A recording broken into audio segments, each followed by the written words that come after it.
So ito na nga guys yung suka natin guys. So, tamang-tama to guys kasi mainit panahon ngayon, di ba? So masarap to kasi sabi nga nila masarap yung kapag nakakain na nakakamay. So masarap din to kapag yung inumin kinakamay. Ayan guys, sakto kasi mainit na panahon ngayon. So ayan, so please nila. Ako so please palamig, ayun ko ito, buko. Ayan, ikos na ikos lang.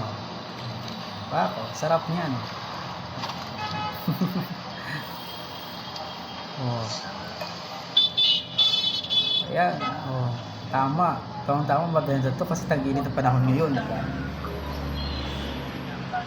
Tali-tali lang. Pero parang hindi yung ata. Parang buko. Parang buko nga. Ayan.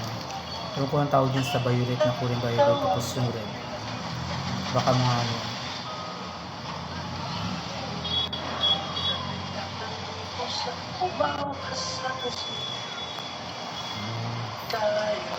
Naikos lang. Sarap niya, no? Ba? Kulang na lang yung paa ko ilagay, no?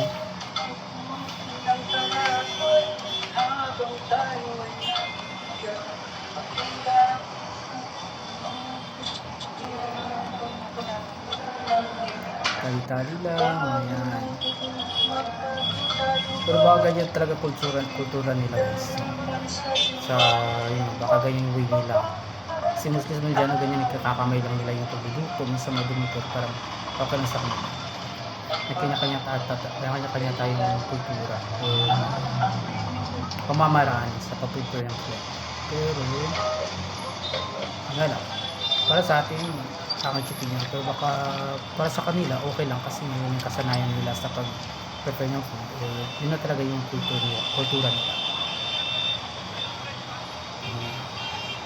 Pero masarap yun guys, masarap yun siya kasi maraming nilalagay yun.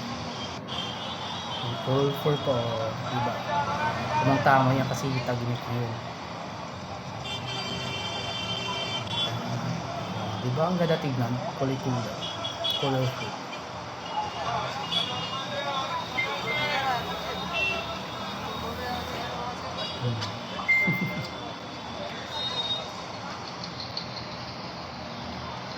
Bili na kayo guys, oh.